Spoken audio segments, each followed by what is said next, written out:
Chaque matin, ils sont des dizaines de milliers à partir travailler en Israël pour la journée. Ces Palestiniens se dirigent pour la plupart vers les chantiers de construction du centre du pays. Le marché du travail israélien constitue toujours un débouché essentiel pour les Palestiniens. Il y a du travail, heureusement, mais les salaires ne sont pas suffisants. Ceux qui ont une famille à nourrir sont obligés d'aller travailler là-bas. C'est une vie très difficile. Je sors de chez moi à 3 h du matin et je reviens vers 6 ou 7 h du soir. Je mange à peine, je vois un peu mes enfants et je vais me coucher. C'est comme ça, qu'est-ce que j'y peux? Que peut faire l'autorité palestinienne pour nous? Rien du tout. Elle a déjà du mal à payer les gens qui travaillent pour elle. L'autorité palestinienne, c'est bien pour les grands dirigeants. Les gens du peuple, s'ils ne vont pas travailler en Israël, ils meurent de faim.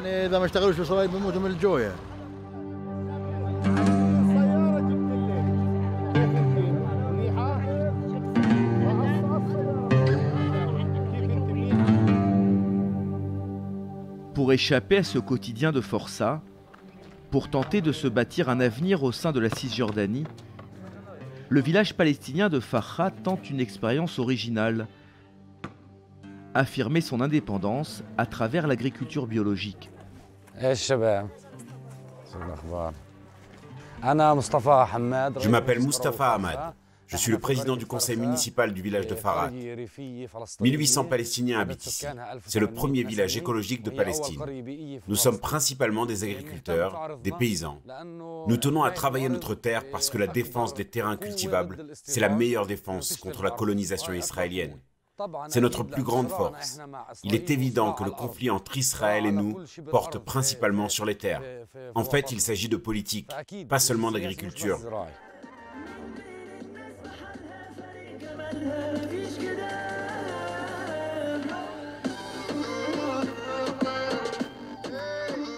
Comme souvent dans les villages palestiniens, la culture de l'olive occupe la majorité des terres. Mais ici, on cultive sans engrais ni pesticides.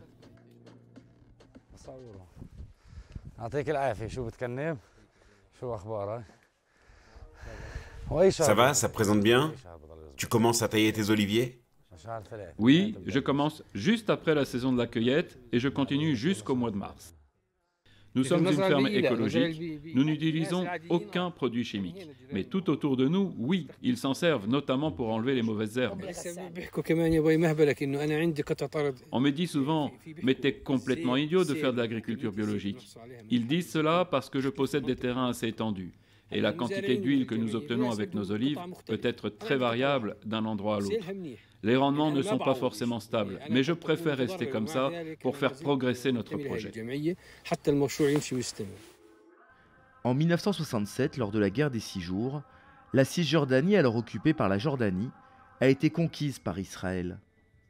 Depuis, ce territoire fait l'objet d'une âpre bataille entre Israéliens et Palestiniens. Une bataille où les armes juridiques servent au moins autant que les armes à feu. En Israël, il existe une loi qui s'appelle les biens de l'État. Elle dit que si on ne travaille pas la terre durant une année, elle devient propriété de l'État. Nous avons déjà perdu 100 hectares de terre dans le village à cause de cette loi. Cela s'est produit dans les années 80, à une époque où on ne travaillait plus la terre depuis 15 ans.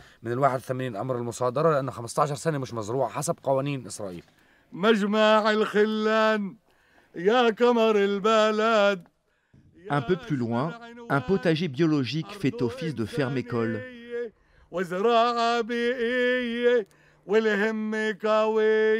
Les Palestiniens apprennent ici à mieux mettre en valeur les terres pour dispenser ensuite ce savoir à toute la région.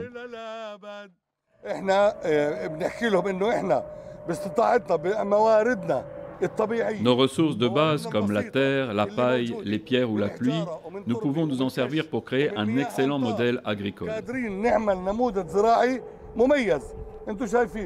Ici, nous avons des flageolets, nous avons des épinards, nous avons des épices, nous avons de la lavande, nous avons de tout. C'est un mélange de toutes sortes de végétaux sans aucun produit chimique, donc parfaitement sain pour nos enfants. Un label international certifie les produits biologiques de Farha, une manière de donner une valeur ajoutée à la production locale.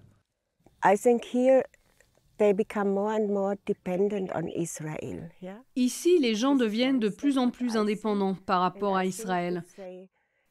C'est une démarche que j'observe et je pense que s'ils s'investissent davantage dans l'agriculture et qu'ils deviennent peut-être pas autonomes, mais au moins qu'ils soient fiers de cultiver leur propre nourriture, eh bien c'est une forme de liberté.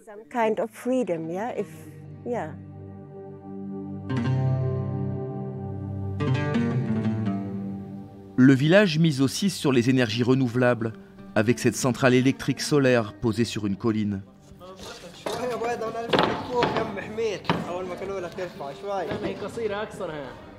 La solidarité se vit au quotidien, concrètement.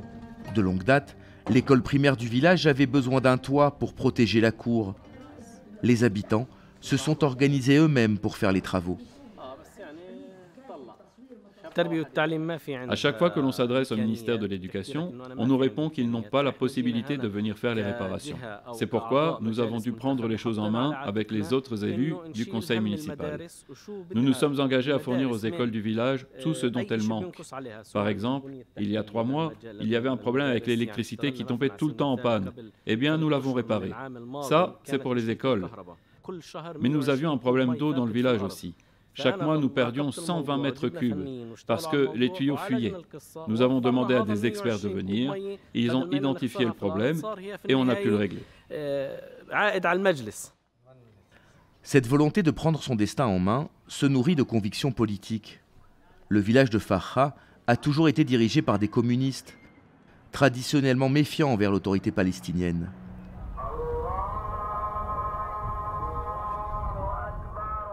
Cultiver son autonomie, se cotiser pour construire des infrastructures, c'est souligner l'incapacité des dirigeants palestiniens à obtenir un État indépendant. Nous ne voulons pas faire la révolution. Nous voulons simplement faire le contraire de ce que fait l'autorité palestinienne. L'autorité palestinienne, elle lance des grands projets, elle fixe des objectifs et elle demande des financements. Nous, on écoute d'abord les gens pour comprendre quels sont leurs problèmes et nous travaillons pour résoudre ces problèmes. On n'attend pas qu'on nous donne de l'argent, on se prend en main. Prochain chantier pour l'équipe municipale, la réfection du vieux village de Farha pour en faire un centre de la culture palestinienne. Pas à pas, loin du fracas des armes, ces Palestiniens tentent un autre chemin vers l'indépendance.